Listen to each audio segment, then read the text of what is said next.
yeah, 2016 was definitely a political awakening, and 2020 was definitely a galvanizing cycle as well. I just hope that without the threat of adversity, people don't go back to their sheeple state. Mm-hmm. On that note, welcome to an exciting episode of From the Margins, sans Violet. May she rest in peace. Speaking about the election, she's very busy working it because she's such a political girl. In a political world. It's a very political world. Not good for political girls. But I'm Connor, the horny one. And I'm Zach, the campy one. Don't ever combine us. Which is, the central conceit of this episode. We're talking about the movie Horns today, everybody. My favorite movie. Such a good movie, I'm not gonna lie. Well, define movie, define good. Connor can't let me have anything good, so we're just gonna live with it. Hey, I love this movie, okay? I really do. I think it's very interesting and enjoyable. I authentically enjoy it. No qualification. I enjoyed this movie. I enjoyed watching it. That's good, because I had to start to qualify my enjoyment after today, but we'll get to that. We'll get to that. Let's start off by talking about our background. So, Zach, you and I actually watched this movie for the first time together back in 407. Yeah, we did. With Ricky. It was with Ricky? Interesting. Yeah, he was there. Didn't we have hated some... was Jess there too? No, I think it was just the three of us. And I don't remember whose idea it was to watch it. Probably mine. Yeah. I was probably I love Daniel Radcliffe, so let me watch him. And I wasn't opposed because I know Joe Hill, I know Stephen King. The connection is that Joe Hill is Stephen King's son. He's actually Richard Bachman's son, but whatever. Actually, I flubbed that joke. Let's just cut that out in post. I mean, I have the editing power now, so we'll see what I decide. Originally, I had this idea where if Violet didn't know who Joe Hill was, I'd be like, he's the son of a very famous horror writer, Richard Bachman. And then that's also the assumption that Violet doesn't know that Richard Bachman is Stephen King's pseudonym. Oh, see. Oh, you too. I didn't know that. Yeah, Stephen King did this thing after he hit his fame where he started publishing short stories under the name Richard Bachman because he wanted to see if he could get famous a second time under a pseudonym. And I guess since we know his pseudonym, it worked. Yeah, I don't actually know the result of his experiment because he revealed that he was Richard Bachman. And so then all of those books got republished with Stephen King writing as Richard Bachman. Dang publishing. I love it. Anyways, back to this. Yeah, so we experienced this together. And I remember just enjoying the hell out of this movie just so much. And just I could not understand.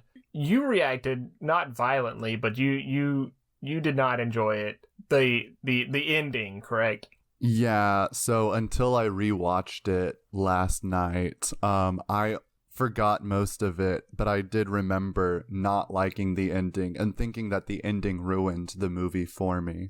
And then I proceeded to make him watch it again and make other people watch it again. I think I've seen this movie more times than any other movie, barring maybe Shawshank Redemption. But that's just because that was on TV, which...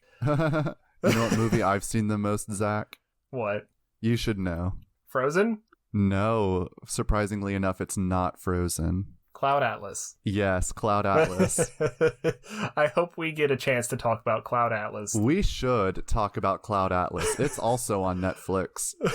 And there's a lot more to go into with that one. That could potentially be a 3-part episode. But yeah, so rewatching it, I found myself actually enjoying every single minute of it, but knowing in my gut that the ending was going to come up and ruin everything for me. And like when I say I forgot it, I forgot the twist. I forgot very important plot details. I forgot pretty much every single thing except that Daniel Radcliffe was in it. Also Juno Temple, because I love her. But including her voice. Okay, so she's actually a British actress, I believe. So it's actually funny because it's two British actors playing Americans. Well, I mean, they are in the Northeast, so I guess that makes more sense. Yeah, wherever New Hampshire is. I don't know geography that well. Connor, you're like really close to it, so I'm really close to New Hampshire? Yes. It's on the East Coast. Oh, interesting. Unless I'm just talking out my ass, and this is why we need Violet, because she knows everything. Violet would put us in our place. But yeah, so my experience with rewatching it now, and it's been a few years since I've watched it, and I was singing the praises of it to you and Violet and a couple other people, just like, I'm so excited to be watching this Facebook again. Statuses. I think I did do that at once, didn't I? And you tagged me in it. But on this rewatch, I found myself uncomfortable with aspects and also being able to see the criticisms of the ending. So I guess with that, we'll just go ahead and get started going through our thoughts on this movie, generally in order. So tell me, Connor, explain. Well, the movie begins with Ignatius Parrish and his girlfriend, Marin Williams. I had to pause because I could not remember her name. I was going to call her Gemma. There's a character named Glenna, but yeah. Played by Daniel Radcliffe and Juno Temple, two Brits pretending to be Americans. And, it's a really sweet scene on a picnic blanket. And she's like, she asks him if he's horny, and he says, "I'm getting warmer." And I'm just like, "Ooh, movie name title drop." And then you helped me remember that line. He says, like, "I'm going to love you for the rest of my life." And she says, "Love me for the rest of mine." And I'm like, this is a movie about her murder mystery. So, like, LOL, she's going to be dead. And then right after that line, the camera flips upside down and he's, like, hung over on his floor, which was a really good shot. So I didn't realize that it had flipped over, but I guess I'm not the one who pays attention to cinematography. Well, the camera doesn't flip. The camera pans down. They're lying on the ground, and then suddenly he's lying on his ground, but his ground is on the top of the frame, and then the camera rotates as he sits up, and it, like, mirrors the effect of, like, reorienting after waking up hungover. Is that also maybe... So there's a lot of Christian symbology in this movie, and I'm just thinking, we just found out that some people interpret the ending, which is also the beginning, as the afterlife. So I'm wondering if the intentional flip into the place where the story takes place, where, spoiler alert, Daniel Radcliffe's character Ignatius slowly turns into a devil of some sort. So I'm just wondering if there's some sort of comparison between essentially heaven and then maybe hell-ish. I mean, I was going to save this for the end, but I can dive into it now. Go for it. I mean, there's some opening narration where he's like, "She was my Garden of Eden, this was my paradise, blah, blah, blah." So it's like literally the beginning of the Bible, and also the allusion to Paradise Lost. So that moment of them together on the blanket is like the best moment of his life. That is his paradise. And then we see him in his, like, purgatorio, his inferno afterwards. And then for the movie to end on that shot again could either mean he's made it through purgatory and he's back in paradise with her, or a more downer ending interpretation I wondered might be the case is that he's been in hell the entire time. And that he was damned, for doing devil shit, and he's damned, and his punishment is reliving that like awful week of his life over and over again. That's an interesting take. I had not considered the purgatory angle, and I like it. I really do. It's frankly blowing my mind right now to think about that. It can recontextualize a lot here. So yeah. I mean, I don't know if it's like. I mean, it's like symbolically a purgatory. I don't think he's actually in purgatory, but I think like his journey mirrors that of Dante descending through the Inferno or ascending through the Purgatorio to reach Paradiso at the end. So I mean, it's a nice cyclical motion where he starts at the top, goes down to the darkest part, and then rises back up. Or he goes so deep down, because we don't actually see him rising. We see him descend so deep down that he like pierces through and ends up back in paradise. Well, they do lean heavily into the fallen angel aspect, like calling attention to it a few times, and then with the ending specifically showing the angel wings and then burning up and turning into a devil. Yeah, he literally goes through that whole transformation for no reason. But I think that it's interesting to see, essentially, he starts off as good boy, little Iggy, who's so pure and everything, and then essentially loses everything with Marin stepping away, and then he goes through his own personal hell by losing her in another way and being blamed for it. So yeah, you're actually making me think of like 3 things at once, so I hope I can remember them all. You said he had everything and then he loses everything, and not only does he lose her, but he loses like the love and the trust of his entire community. Because they think he's the one who killed her. But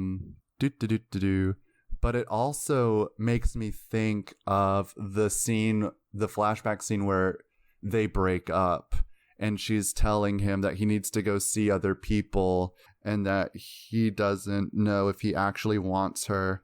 And that moment is framed as him being like very aggressive and very possessive of her. And me being who I am, it was hard for me to not read this as like the dangers of pinning all of your love on a single person and making that relationship your identity. Yeah. And I mean, that's the argument she was making too, whether or not it was authentic. She was saying it's like, we've been together since we were children. We don't know what the rest of the world is like. So actually, part of this movie is him living in a world without her for the first time. And at the same time, he would not have descended into such despair if he had actually had healthy connections with other people who were not her in the first place. Let me throw a spicy take at you. Hit me. It's weird because Iggy is I think he's straddling multiple character types in this. Specifically because I'm thinking of that breakup scene takes place. What is the name of the diner? Is it Adam and Eve, or is it like Eve's Diner? Eve's Diner. So, and it has an apple and everything. Paradiso. So I'm trying to see if I'm running it through my head as I'm saying it. Is Iggy representing the Adam character, and essentially he's gaining worldly knowledge that causes him to fall from grace? Or is he also representing the Lucifer character, which later on, with the snakes and the pitchfork and devil horns and everything, trying to lean into that as a fallen angel type? I think he could be both at the same time. Yeah, and that's where I'm trying to find the distinction. Well, I'm liking the Adam take, but the rest of the text is also throwing me for a loop. well, that one scene, that one dynamic in particular does scream Adam being forced out of Eden. She was his Garden of Eden, and she's now kicking him out. She's closing her sweater over her body because she's been like in a state of undress for the majority of this movie. Like she's always wearing like very loose fitting garments, if anything at all. And this is the only sequence where she's wearing like a heavy sweater, and when she's sitting in that booth breaking up with him, she has it like tightly closed over her body. She's like concealing her body from him, just like Eve when she realized she was naked. And she is casting him out of the garden. She's casting him out of the diner and her love and their relationship. Connor, that is a beautiful take, because if you take the her understanding her cancer diagnosis as the knowledge that the apple represents and everything. Oh my God. And Eve gets that, and then she starts covering herself up, also leading to Adam. I don't know my Bible stories, but I know the general enough that Eve, quote unquote, led Adam astray. So that led. Oh God, this is deeper than I thought it was. Zach, as much as I love this, our audience does not know what happens in this movie. We went from the very first shot to the very last shot, and now we're jumping throughout the middle with no context. We need to provide a plot summary before we hit the 20-minute mark. Oh, too late. We're like at the 20-minute mark. Okay, so just give them the broad strokes. Okay, so Iggy, main character, Daniel Radcliffe, wakes up, and we see that he is being accused by the town of something, which we very quickly learn is the rape and murder of his girlfriend, which was like the town angel. Everybody loved her. Everybody was in love with her. Everybody just put everything onto her. She was the angel of the town. And then we progressively see Iggy growing his horns and understanding that he has powers to make people give into their base desires, whether it's like gluttony or lust or I can't remember the 7 deadly sins right now, but just anger. Wrath. Yeah. There you go. Yeah. That people will confess their like deepest, darkest desires to him, and he can permit them to do it and even compel them to do it, and also forbid them. We'll get to that, but yeah. So then he's growing these horns, trying to find out if other people are seeing them or if he's going crazy because he's feeling gaslit by everybody seeing them but not seeing them. And then he sees his childhood friend Lee, who doesn't apparently seem to see them. So that's a whole other thing. I think I skipped over the beginning part, but we basically just see back whenever Iggy and Marin were children and they first met in the church, and we go through their whole honeymoon phase as they fall in love as kids, eventually ending with them being adults and having sex in the same treehouse that they played in as kids, which is okay. Another like Garden of Eden paradise thing, right? Yeah, I'm already thinking like it's the what is it? The tree of knowledge or whatever. Oh my God. It just keeps going. Anyway, so we see that, we understand why Iggy loves Marin so much and why they've been together. And we just start to see everybody in town confessing their issues. And then also Iggy meeting going to see his parents and having them say, I don't want you to be my son anymore. And also, Marin was my favorite part of you. Broader strokes. Broader. And then it ends up... I've lost it. Can you pick up the thread? Yeah, so we see their childhood. We see the town confessing secrets to him. People are incapable of lying to him, too. So he actually decides he's going to use his powers to find Marin's true killer learns a lot of uncomfortable truths, like she was thinking of leaving him. He thinks there was someone else. It turns out the night they broke up, which we've already discussed, she left the bar with his brother. But who hits on her drunkenly. Yeah.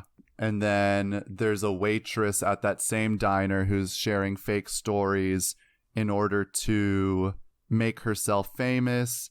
The police officers, who are also, one of them was also his childhood friend who's always resented him, is antagonizing him. And then his only ally is his childhood friend Lee, who was also in love with Marin as a child, but isn't with her. And now he is Iggy's public defender.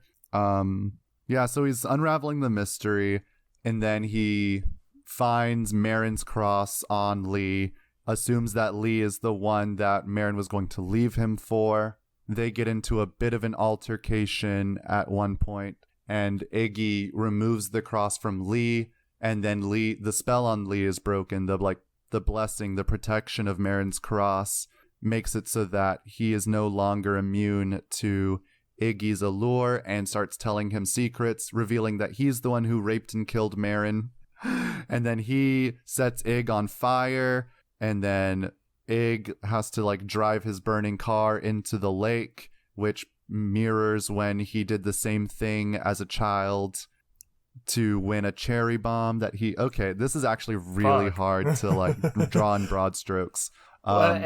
And I then, just wanted to get a plot summary so we could return to the nitty-gritty details. So and then he starts to go try to find out what exactly happened, eventually punishing the waitress, punishing his brother, and then having a understanding with Marin's father, who fills in all the gaps that Iggy has been missing, so he understands that it was actually cancer, which was the reason why Marin had a terminal case of cancer, and she didn't want to put Iggy through that, so she lied about being in love with someone else so that he would break up with her and hate her and move on from her, and her slow death wouldn't drag him down. Turns out she never loved anybody else. And then Lee had thought that she was breaking up with Iggy for him. He misread the signs, so he made a move on her. She rejected him, so he killed her. And then that leads to the final confrontation between Iggy and Lee, where Iggy basically penetrates Lee with a snake and then makes Lee swallow the snake. And the cross is lost, and Iggy in his over narration says he gives into the horns. This is a job for the devil. He tried to be forgiving like Christ, but this is a job for the devil. And he turns into this full monster flame Atronach. And then he gets stabbed with the pitchfork and starts bleeding lava, and then he dies. And then he goes into the light and wakes up next to Marin on the blanket from the beginning shot of the film. The end. See, we did it. We did the entire movie in only 8 minutes. We got through it. Now let's talk about the juicy details. We're so bad at this. Gosh. It's just, in our defense, we didn't realize that we were going to get into these hot takes because this is live right here. We just discovered this about the movie. We did not do any scripting. As you were describing it, I didn't pick up that the car was the other end of the bookend of him going into it at the beginning and having Lee saved his life as a kid, and then Lee tried to take his life as an adult. His biggest mistake. Lee's biggest mistake. Hey, you want to hear something cool? Yeah, go for it. Ignatius comes from the word ignite. So the name Ignatius means fiery or engaging, igniting. And his last name Parish is a pun on perish to die, but also the name of a church house, a parish. I was going to ask if you were picking up on that, the church part as well. Also, Marin is an anglicization of Miriam, which is, just Mary. Miriam. Yeah, and then, Miriam, Mary. Yeah. Yeah. Wow. Okay, I didn't. Oh gosh, Joe Hill was on some shit, as you like to say. Also, the fact that you have Ignatius Parrish and then his brother is just named Terry. Like, Terrence? Tiresias? Like, does he also have like an equally obtuse Latin name and we just don't only see his nickname? Like Terry Ig? I don't know. I can imagine just like this up and coming famous ska band performer. Oh my god! And he like plays the trumpet like an angel, like oh one my of the god, archangels. You're right. Oh my god, he plays the trumpet. Yeah, Oh, he's no. trumpeting. Yeah. In the plot summary for the book, which I read, and we won't really get into, but Terry actually overpowers Lee during the final fight by blasting the trumpet into Lee's ear.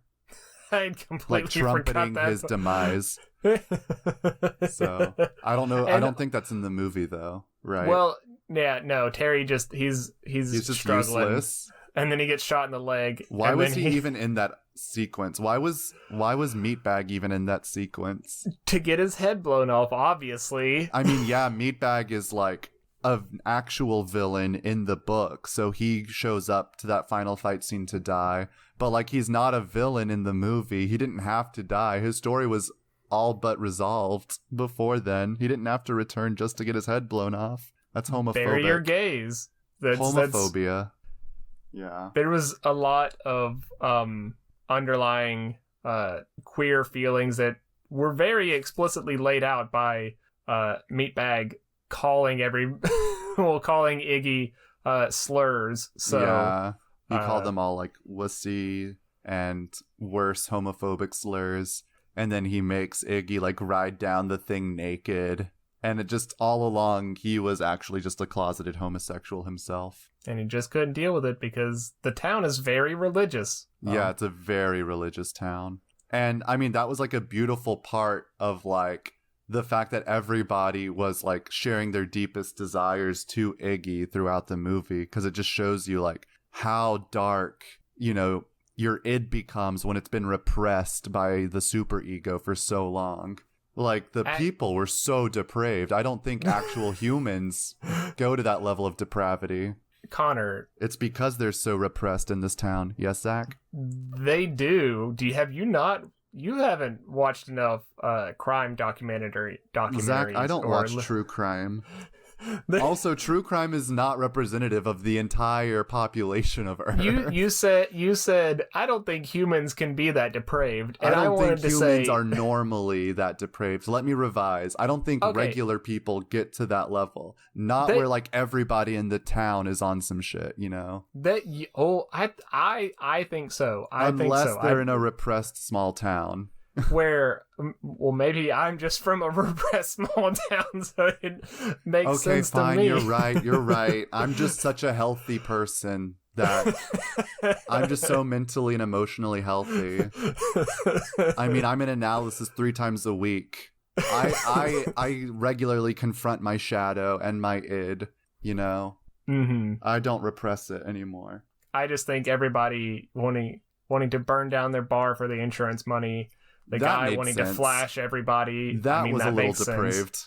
I mean, that's a pretty common thing. So, like, you're right. Well, it's like, why did he want to flash himself? It's because he had a normal, healthy sexual urge that he repressed, and then it got warped by years of repression until he was an adult, and his id was just like, I've got to show my penis.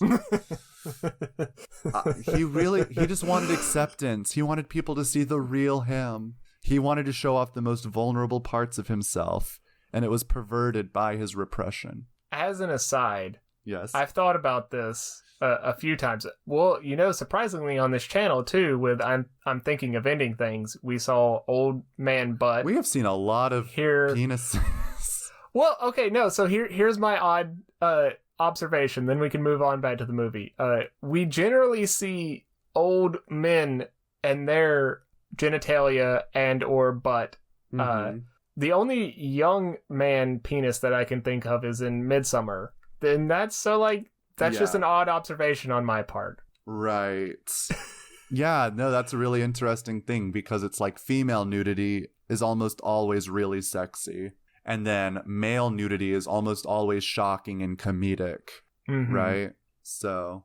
And it's always shown as not inherently sexual. Right, like when we saw the man's penis, you know, we weren't like, oh my god, yes, like we were when Juno Temple dropped her robe and we saw ass and titties, you know. I don't know what Zach was thinking, but I was thinking, oh yes. I was just like, okay, that's you were just wandering around in this very, very breezy dress. Very breezy, and it fell off so good. That entire sequence, if only Daniel Radcliffe had like turned a few inches around, if we could have seen some of him. Listen, we love our how did you describe him last night in your text? Oh my god. So he goes through the entire movie, like an entire weekend, like 3 days without ever changing clothes. He's always wearing the same thing because he never actually makes it back home after he leaves it at the beginning of the movie. He's always being trapped somewhere, being held overnight somewhere at the bottom of a lake for a few hours. Like, so he never changes clothes. But before he like starts suffering, he's like so depressed and so angsty, and I was just like, wow. I know that like sexy sad boy is a thing, but I've always been really put off by them. But I think Daniel Radcliffe did pull it off, you know. He's just dirty enough where you're like, yeah, that's real. Like, that's how you live your real life. He also just has like such a sweet voice, just such a kind voice. Like anytime he tried to be aggressive, I didn't buy it for a second. I'm just like, he's so sweet. Like even whenever he was the demon, he just has this like gentle. It's like, oh, I'm gonna send you to hell. I'm the devil. I feel like, you know, we should contextualize this as we are both over 6 feet tall. So like maybe we're true. just poking fun at I tiny forget boys. that he's short. I didn't even remember that he was short. He's just so, I don't even think he's that attractive when he's cleaned up, but in this movie he had something working for him. It was that deep unbuttoned shirt. Oh my gosh. My only critique is that I just really don't like when you're so pale, like you can see their blood underneath their skin. Like he's so white that he's pink. Yeah. Which I mean, you know, that's his like standard complexion. He is English, so like Yeah. It's part and parcel. Yeah. But he has a nice anyways, face. Nice square face. back to the movie. Everything I agree with Connor a lot more now. The whole movie is fantastic except for the rape scene, because that was actually very upsetting now that I watched it not with anybody else. Oh yeah, and then, that was oof. Then the ending, everything with Iggy turning into the demon, that I see your critique of it pushing camp too far. But like I loved the snake piercing Lee and then killing him by going down his throat. Loved like that was enough camp. But then top 10 executions. Like the body violation, the violence of it. He got what he deserved. I was thinking about that as there's so much punishment of the waitress being vain. Like they even call out her vanity and then being attacked by the snakes, so that's like her just desserts. Right, the snakes chew her up so she'll never actually be beautiful again. And then Terry overdosing, giving in to, well, you know, honestly, he's giving in to his depression. So I just have so many issues with trying to put a pin in how Terry works, because I don't know if it's necessarily a punishment, because at the end it's almost like he's cleansed himself by going through that, and then he redeems himself by helping out at the end by getting Meatbag to come help there. So like he's had this redemptive arc, so I don't know if it's necessarily punishment. Well, yeah. Like the waitress.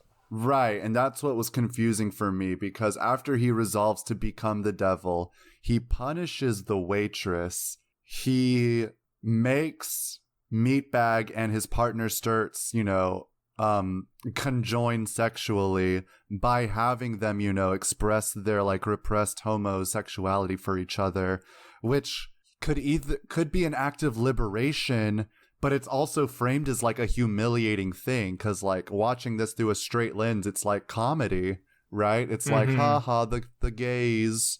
So it's like, it feels to me like, is this also punishment? But it's also like liberation. They can finally be themselves, but it's in the same night where he has the waitress being like bitten up by snakes, and then I don't know. So that's complicated. Then he goes to Terry, and I did read in the plot summary of the book on Wikipedia, they explain like the rules of the horns a little bit better, and it turns out he can compel people to do things, but only if they wanted to do it themselves. So, and that's something I missed, because Glenna in the beginning, when he first got his horns, was asking him permission to eat the donuts. And he's like, yeah, sure, whatever. And then with the brother, he's telling his brother to do the drugs, and the brother doesn't seem to want to. But maybe when you said depression, it clicked for me. It's like the brother is also suicidal. Like the brother hates himself. So it's not that he was compelled to do the drugs out of gluttony. He was compelled to do them because of like self-destruction. But Iggy also arranged it so that he would like be saved and have his stomach pumped. He just had to go through the worst of the high to face his demons. Yeah. And that's in the text of the movie as well. He's like, it was the only way to help him. He had to face his demons. So then there's like this weird thing where he helps Meatbag, he helps Terry, but he punishes the waitress. So that was just petty. Well, okay, so like if we're still like reading with the homophobia vibes throughout, then there's also the there's hatred of women in this. Like you can't get around it. And I don't want there to be hatred of women, though, because that seems antithetical to the movie. But I mean, you're right. Maybe it wasn't in the text, but it's in, I mean, not in the text. It's like, but it's in the psychology of the writer, right? Like, like the waitress's cruel motivations make perfect sense, and her punishment is fitting.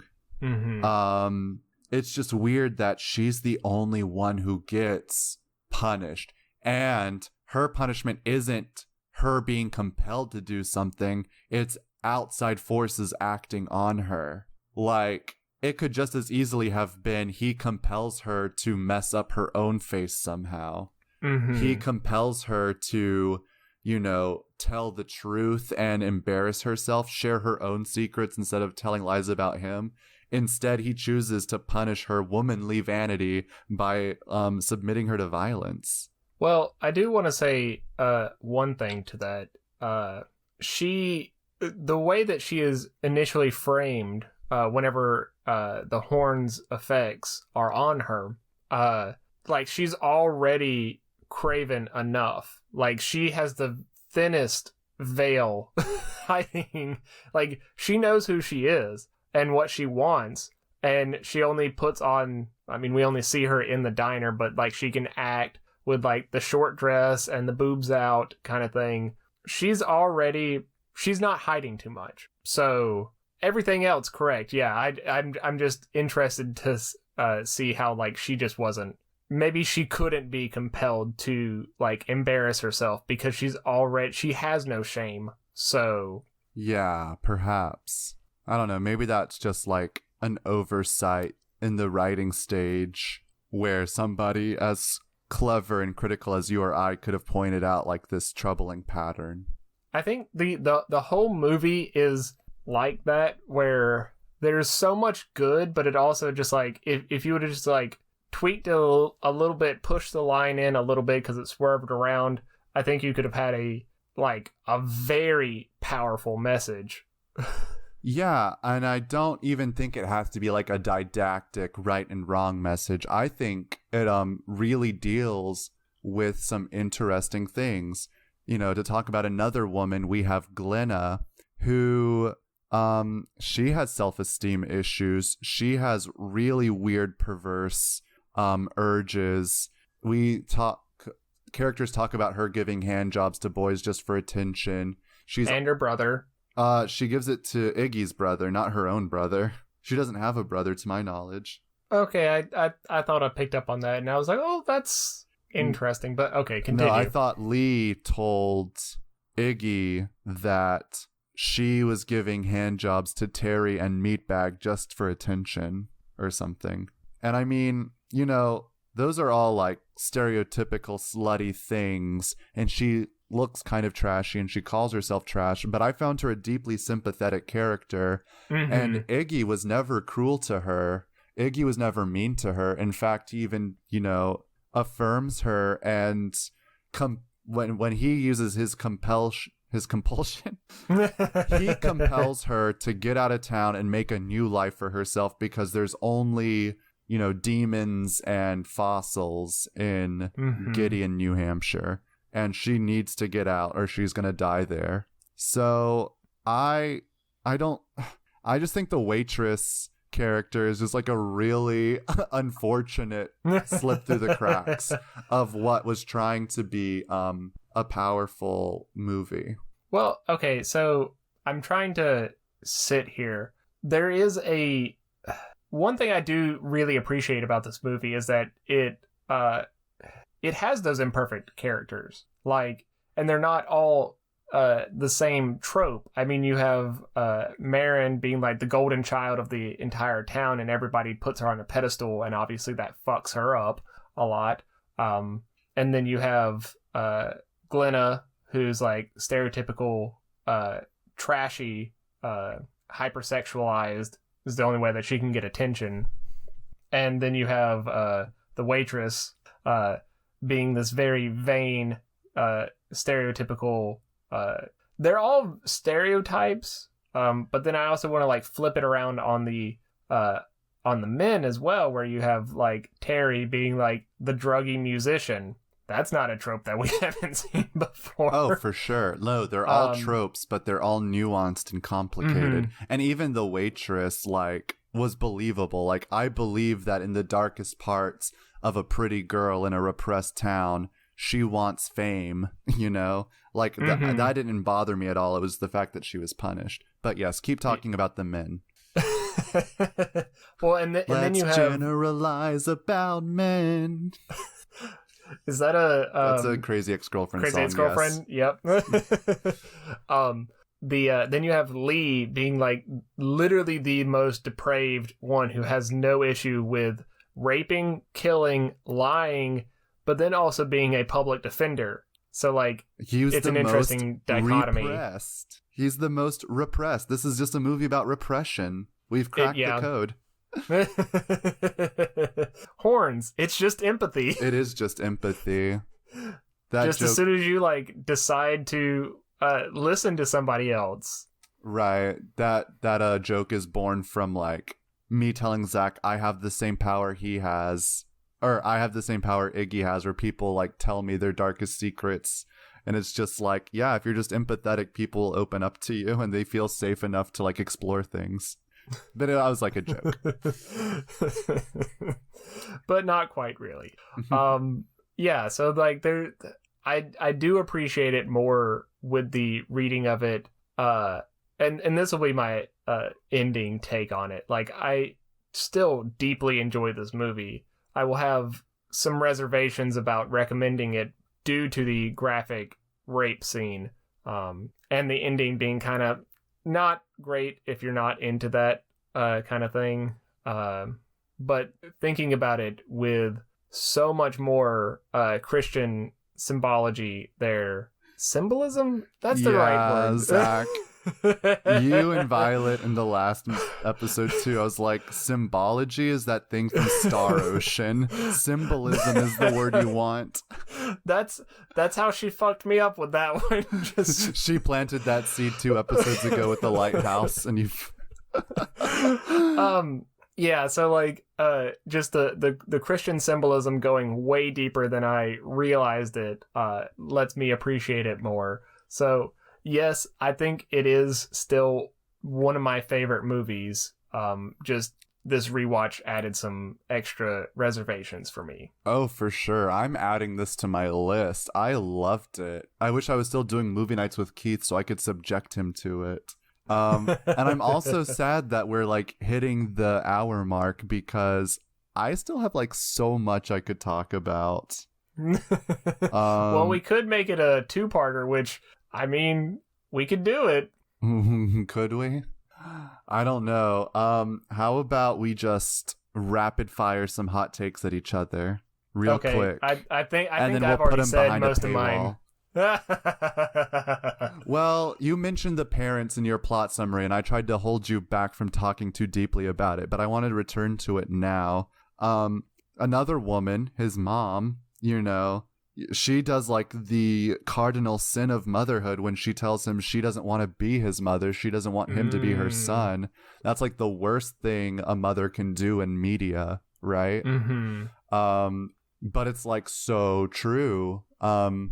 The other mother in the doctor's office who just wants to abandon her child and her husband and sleep with her golf pro. Is that what she called him? Golf trainer? Yeah, like I assume he's a trainer, but she called him a pro, I think.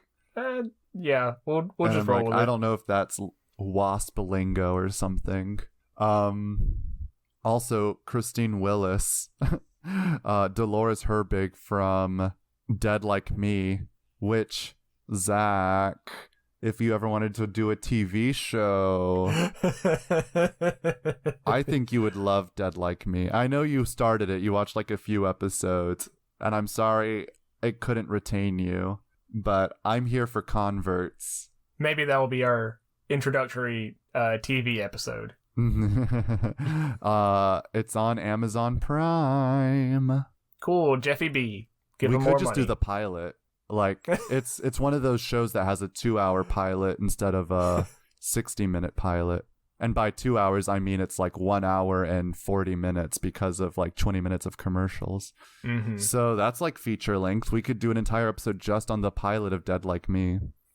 And now I guess we've stopped talking about Horn, so like I guess we could just go ahead and end it, and the fans will just have to demand more hot takes from me. Let us know what you want us to watch next. Through your patronage. Dead Like Me. What was the I mean, we could always go back to The Witch, calling back to the lighthouse. So many different things. I want to do Midsummer. I really want to talk about Midsummer. I mean, I think every YouTuber has already talked about it, and their takes are not drastically different from mine. I just love it because it's the first artistic movie that I deeply understood without ancillary reading material. And you're did I use ancillary me correctly? Again. Or did I mean to say auxiliary? I don't actually know what ancillary means. You know what? We both screwed up this episode, so that's just your karma right there. All right. So let's end it here. All right. Bye. Bye.